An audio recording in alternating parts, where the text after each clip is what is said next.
The response opened up a fresh round of controversy over Trump's response to the Niger attack. Rep.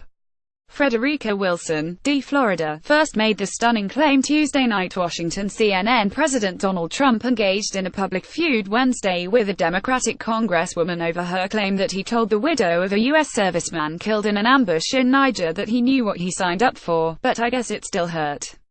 In denying Florida Rep. Frederica Wilson's account of a condolence telephone call, the president created a fresh political controversy over his response to the Niger attack and his willingness to inject politics into an issue that is typically regarded as sacred by past commanders-in-chief.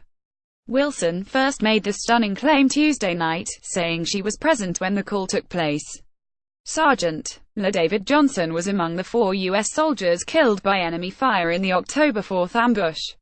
She added on CNN's New Day Wednesday morning that Trump didn't know the name of the service member and that his widow broke down after her call with the president. Kawanda Jones-Johnson, a family member who raised Johnson, told CNN Wednesday that Wilson's account of the call between Trump and Johnson's widow, Misha, was very accurate.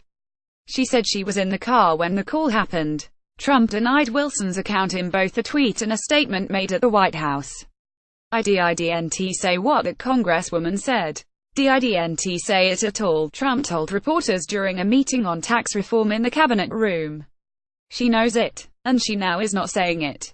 I did not say what she said. Trump said he had a very nice conversation with Johnson's widow, who sounded like a lovely woman. Referring to Wilson, he added I'd like her to make the statement again because I did not say what she said. Minutes later, Wilson responded on Twitter to Trump's remarks, saying she still stood by her account. She then told CNN affiliate WPLG that Mr. Trump is crazy, hours after she told CNN's Alison Camerota that the president has a brain disorder. Trump said he has proof Wilson fabricated her claim, but neither he nor the White House immediately provided any evidence. White House Press Secretary Sarah Sanders said Wednesday afternoon there was no recording of the call, saying Trump was referring to several people who were present in the room at the time.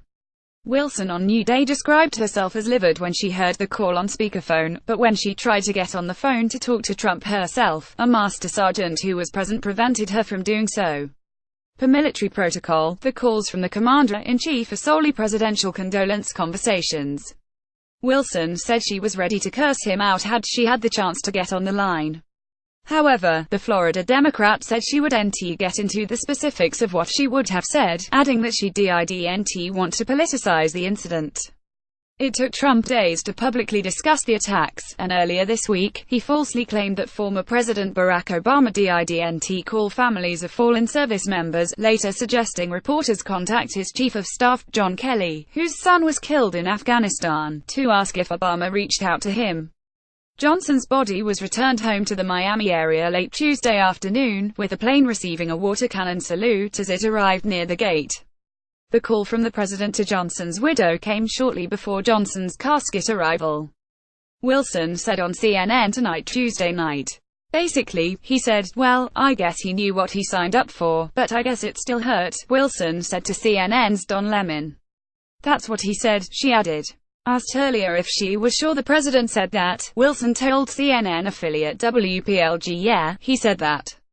You know, that is something that you can say in a conversation, but you shouldn't say that to a grieving widow.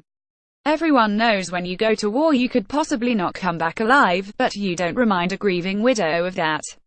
That is so insensitive. So insensitive. A White House official said Tuesday the president's conversations with the families of American heroes who have made the ultimate sacrifice are private. Wilson told WPLG that she hoped the president didn't make similar comments to the ones she heard to the other families of the soldiers killed. That is what stood out in everyone's heart, she said. You don't say that. He is the president of the United States. This is a soldier who gave his life for his country. He is a hero in our minds, in our community's minds. That is an insult to the entire Miami Gardens community, to the entire District 24, to Miami-Dade County and to this nation. And I hope he didn't say that to the other 3 families. Trump first publicly addressed the soldiers' deaths in a Rose Garden news conference 12 days after they were killed. I felt very, very badly about that, Trump said Monday.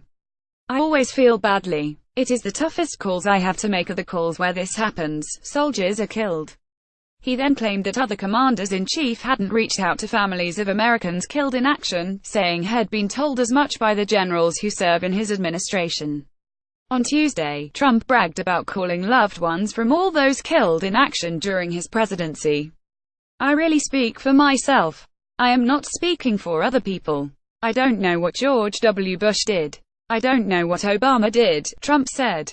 "I believe his policy was somewhat different than my policy. I can tell you, my policy is I have called every one of them." Trump told reporters to ask Kelly if he received a call from Obama when his son was killed while serving in Afghanistan in 2010. "As far as other presidents, I don't know. You could ask Jen." Kelly, did he get a call from Obama? The first don't know what Obama's policy was, Trump said during a Fox News radio interview Tuesday. CNN asked the White House to talk to Kelly about this issue, but they declined to make him available. Kelly also has not responded to a direct request for comment from CNN, following Wednesday's back and forth between Trump and Wilson. Karen Meredith, who lost her son, First Lieutenant Ken Ballard, in Iraq, called the president's remarks disgraceful and unbecoming.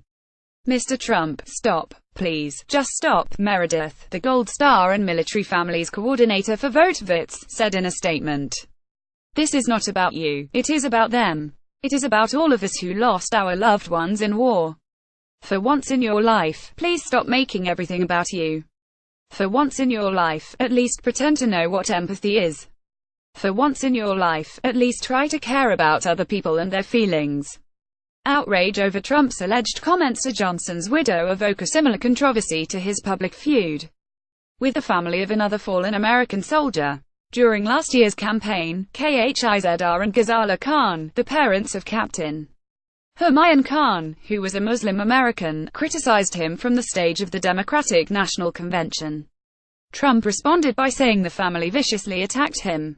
Before Trump's alleged comments on Johnson surfaced, the Khans issued a statement Tuesday accusing Trump of a lack of empathy and of selfish and divisive conduct that undermined the dignity of the presidency.